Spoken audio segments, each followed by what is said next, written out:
Bom dia, alunos do Colégio Futura, turma do 7º ano, professor Juan. Estamos indo hoje para a nossa videoaula 13, referente ao segundo semestre, aonde nós vamos trabalhar a unidade 2 do seu livro, que é Transporte 1, e a unidade 3 do seu livro 4, que é Transportes 2. E a partir desse momento, nós vamos aí falar um pouquinho agora sobre o requisito que nós temos referente que nós vamos ter aí sobre os transportes. Então vamos lá, vamos começar. Nós temos um índice, né? Um índice aí onde nós vamos ter aí evolução do sistema de transporte, modelo integrador e periférico, transporte hidroviário, transporte terrestre, transporte aéreo e o fluxo de informações. É os temas que nós vamos trabalhar da unidade 2 do seu livro 4 e da unidade 3, transporte 1, transporte 2. Evolução do sistema de transportes. Quando nós falamos, 7º ano, sobre a evolução dos meios de transporte, nós temos que voltar um pouquinho ao tempo. Hoje nós estamos no século XXI, começa no ano 2001, vai até o ano 2100. Só que nós vamos ter um período aí, lá no início da humanidade, depois de Cristo, no século I, aonde nós não vamos ter a evolução dos meios de transporte, elas vão surgindo de acordo com o tempo geográfico. Desculpem. E a partir desse momento nós vamos ter o que? Evolução dos meios de transporte. Os transportes eram feitos por animais, aonde aí nós temos, vamos pegar o Brasil, a colonização brasileira, através aí dos bandeirantes aí nas mulas, aonde transportavam os materiais, os produtos que eles precisavam para sobreviver, como produtos de alimentar, água e etc. E com o passar do tempo, os meios de transporte vão se evoluindo. O automóvel, por exemplo, ele vai surgir em 1900, a partir de 1904, com Henry Ford nos Estados Unidos, através do Fordismo. Então nós temos uma evolução do sistema de transporte. O ser humano, primeiramente, ele vai descer da árvore na era pré-histórica, começa a era da humanidade após o século I, e a partir desse momento nós vamos tendo a evolução do ser humano junto com os seus meios de transporte para facilitar hoje a sua vida, o seu ir e vir em qualquer local. Os meios de transporte são responsáveis pelo deslocamento de seres vivos, de objetos, de um lugar para o outro. Aí nós temos aqui vários meios de transporte, um ônibus que você vai pegar para ir para a escola, para ir para o serviço, um avião que você vai de uma cidade para outra, de um país para o outro, num curto espaço de tempo, um transporte marítimo, ferroviário, que foi muito utilizado e ainda é no Brasil, e principalmente o rodoviário, que é o transporte mais utilizado hoje no Brasil e que vai gerar grande poluição devido à queima de combustíveis fósseis. Reduzindo as distâncias, os meios de transporte mais rápidos, eles vão reduzir as distâncias. Aí vem aqui o tempinho que eu falei para vocês, a linha do tempo, 1500 a 1840, qual foi o meio de transporte que os portugueses chegaram ao Brasil? Através das caravelas. Aí nós vamos ter de 1850 a 1930, nós vamos ter nesse período aqui a primeira revolução industrial no século XVIII, a partir de 1760. Aí vem o surgimento do automotivo, barco a vapor, movido a carvão mineral. Pós Segunda Guerra Mundial, nós já temos o avião, nós temos o avião até antes. Na Primeira Guerra Mundial ele já é utilizado no final dela para destruir a Alemanha. E em 1960 nós já temos os jatos, os Boeings, os aviões de últimas gerações, helicópteros. Então nós temos uma redução, uma evolução dos transportes e automaticamente uma redução das distâncias. O espaço e tempo encurta-se através dos meios de locomoção, que são os meios de transporte. Eu tenho o modelo integrador e o modelo periférico, os transportes na França e na Quênia. Aí eu tenho uma diferença muito grande, porque eu tenho um país desenvolvido com uma rede de transporte tecnológico, e um país subdesenvolvido, menos desenvolvido igual a Quênia, com um sistema de transporte mais precário. Transporte hidroviário, o que é um transporte hidroviário? É realizado por mares, rios, lagos, apresentando baixo custo. No Brasil eu tenho o Rio Amazonas, eu tenho o Rio São Francisco, uma parte navegável também. Aqui eu tenho o Mar Mediterrâneo, transporte em oceano, Lago de Garda na Itália. A Itália, principalmente um país com meio de transporte marítimo, é muito utilizado até para a circulação de pessoas e mercadorias. Transporte hidroviário, fluvial. Fluvial quer dizer de chuva, fluvial fluvial eu quero dizer de rio, e pluvial eu quero dizer de chuva. Aí automaticamente eu tenho a nascente do rio e a formação aí para acontecer os rios através das suas nascentes. Aí eu tenho de planície, rios de planície são facilmente mais navegáveis porque o relevo não é ondulado. Rios de planalto dificulta a navegação por causa dos desníveis, as cachoeiras. E de planaltos tornam-se navegáveis somente com a construção de eclusas para facilitar o meio de transporte. Então aqui eu tenho um sistema que eu tenho o nascimento de um rio, ele passando pelo seu processo dentro de cima de uma montanha ou num planalto, numa cordilheira, e automaticamente eu tenho as quedas nos planaltos, nas cachoeiras, e o rio de planície é mais fácil para a navegação, mais utilizado. O que são transporte? No transporte hidroviário, eclusas são reservatórios, câmaras que servem para transpor o desnível dos rios. Aí eu tenho a representação com vista do alto. Eu tenho primeiramente aqui a jusante, que é o nível mais baixo, o muro guia, a porta inferior da eclusa e a garagem de barcos, uma engenharia de última tecnologia na parte elétrica, civil, megatrônica. Aí eu tenho a barragem, aqui o montante, o nível mais alto, e vem o barco. Aí tem que vir para a parte superior para passar para a eclusa para chegar no outro lado. Assim é o canal do Panamá, que liga a América do Norte à América Central. Transporte hidroviário com as eclusas, representação com vista de lado, a porta superior, admissão, válvula de enchimento aberta e válvula de dreno fechada. Número 1, a porta está fechada, a porta está fechada. As válvulas de esvaziamento estão fechadas, as válvulas de enchimento ficam abertas, até que o nível da eclusa alcance um nível de montante e abre-se a porta superior para que a embarcação ela possa entrar, ou seja, a embarcação está aqui, o nível está aqui, a eclusa vai igualar e ele vai adentrar na outra parte aí do oceano, se for pelo canal do Panamá. Eclusas, número 2, ó. Aí já está aqui, ó, o barco tá, a embarcação já está em movimento. Com a embarcação dentro da eclusa, a porta superior é fechada, a porta superior foi fechada para poder manter o nível da água.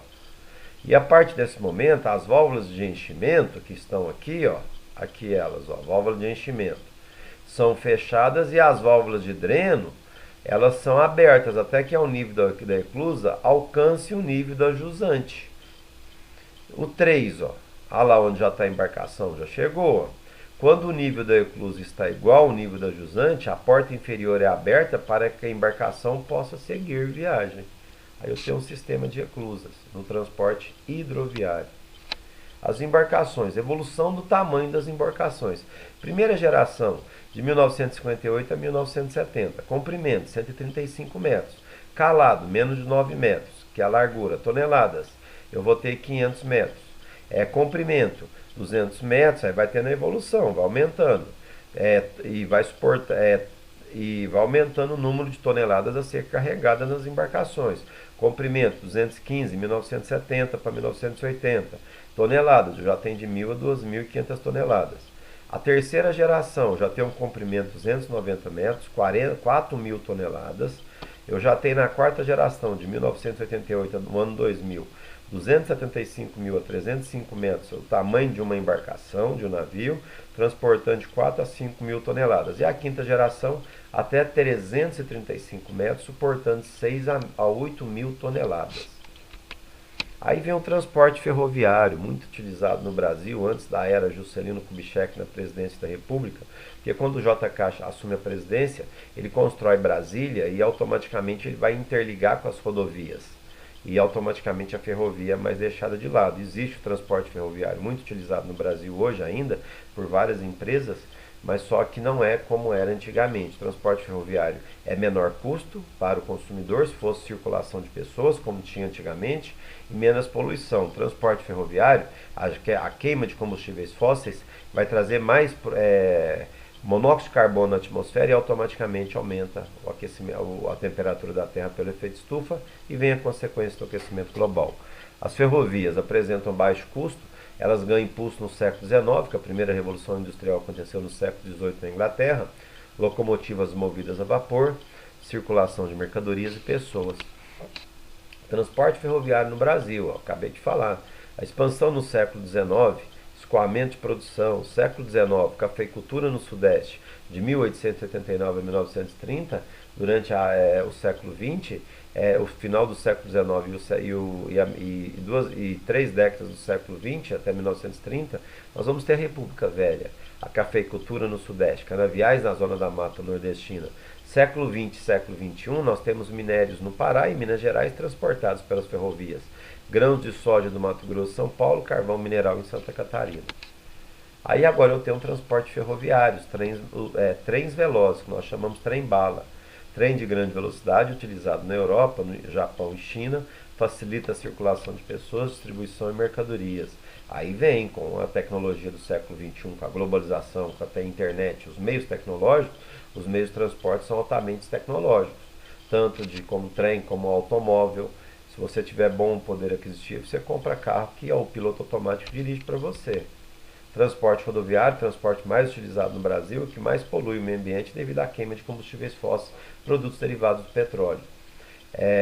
Aqui eu tenho a Avenida 23 de Maio, cidade de São Paulo. Transporte rodoviário indicado para curtas distâncias, mais caro que o sistema ferroviário e hidroviário, em relação a longas distâncias, porque um litro de gasolina é R$ 5. Versátil para entrega porta a porta e relevo íngreme, onde tem como facilidade para o carro andar. Transporta pessoas, carro, ônibus, mercadorias e caminhões. Aí eu tenho o transporte rodoviário, muito utilizado no Brasil, principalmente a partir de 1960, com a construção com a ampliação das rodovias. Brasil, expansão do transporte rodoviário a partir de 1960, que eu acabei de falar agora, na era quando Juscelino Kubitschek deixa o poder, de 1956 a 1960, com a construção de Brasília. Depois vem aí outros governos, depois vem a era militar e automaticamente eles vão dar uma modernização nas rodovias. Política de transporte adotada por governos passados, pressão do setor automobilístico, que as empresas as estrangeiras multinacionais automobilísticas, Volkswagen, Fiat, vieram para o Brasil e queria vender o carro, mas o carro tem que ter onde circular, então tem que construir rodovia.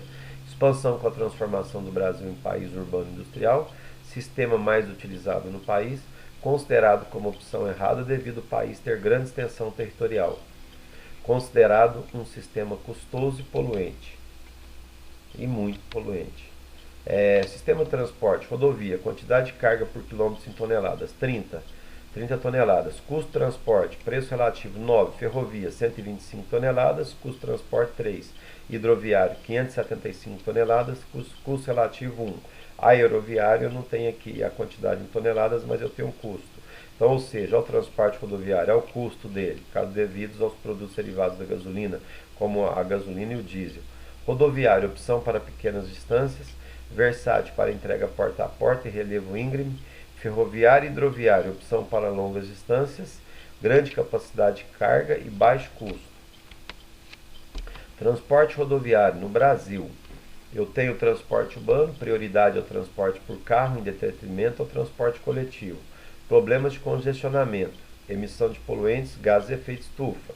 Geram perda de tempo e estresse às pessoas nos trânsitos caóticos que nós temos no Brasil devido à falta de mobilidade urbana. Mobilidade urbana aí, ó. O que é mobilidade urbana? Formas de você chegar mais rápido ao serviço com o meio de transporte, fazendo atividade física e não está poluindo o meio ambiente. E está economizando dinheiro, porque você não vai ter custo com petróleo. Mobilidade urbana, transporte rodoviário, locomover-se com facilidade pela cidade. Importante reivindicação dos moradores das médias e grandes cidades. Ampliação do transporte coletivo com qualidade e baixo custo. Implantação das ciclovias e do uso comunitário de bicicletas. Implantação e ampliação de faixas exclusivas para ônibus. Implantação e ampliação de linhas de trem ou de metrô. Transporte dos dutos. O que é dutos? Transporte de líquidos e gases, oleodutos e gasodutos. Aí eu tenho aqui um mapinha indicando, ó, transporte de dutos. Transporte aéreo, onde nós vamos falar do avião, onde nós vamos ter transporte de pessoas e mercadorias sofisticadas com rapidez. apresenta elevado custo em comparação a outros modais, meios de transportes. Risco de acidente e poluição sonora para os moradores dos arredores dos aeroportos. Aí eu tenho relação tempo e espaço nos transportes do Atlântico Norte. O século XX foi marcado pela evolução tecnológica dos meios de transporte, devido aí após o surgimento da globalização. Fluxo de informações, a evolução tecnológica diminui rapidamente o tempo entre a invenção e a utilização em larga escala. Olha a máquina de escrever, olha o fonógrafo, olha o telefone, olha o celular, olha o computador moderno, televisão antiga, televisão de hoje e o videogame. O tio, quando o tio tinha sua idade, eu fui conhecer um telefone assim, ó. Seu avô já pegou assim. Eu conheci também a máquina de datilografia. Celular eu fui conhecer quando eu tinha 25 anos, era um tijolão, grandão. Então nós temos uma evolução dos fluxos de informações dentro dos meios de transporte. O que é fluxo de informações? Meios de comunicações. Exemplo, rádio, televisão, internet, celular e etc. Artifícios que permitem a comunicação, transmissão de informações entre pessoas. Internet permite com extraordinária rapidez a comunicação, transmissão de informações. Proporciona o contato entre diferentes pessoas de lugares distantes. Redes sociais. Infelizmente, ainda há milhares de pessoas excluídas do acesso à informação, que nós chamamos aí dessa exclusão nos governos autoritários, exclusão socioeconômicas, a exclusão social, pessoas que não têm acesso ainda aos meios de comunicação. Agora a tarefa para vocês fazerem para mim, eu quero que vocês realizem para mim agora os exercícios da unidade 2 do livro, que é as páginas para a correção no aplicativo Zoom, páginas 383, 382, 383, 386 e 387 da unidade 2 do livro 4, até às 11 horas pelo aplicativo Zoom. Fiquem com Deus. Muito obrigado.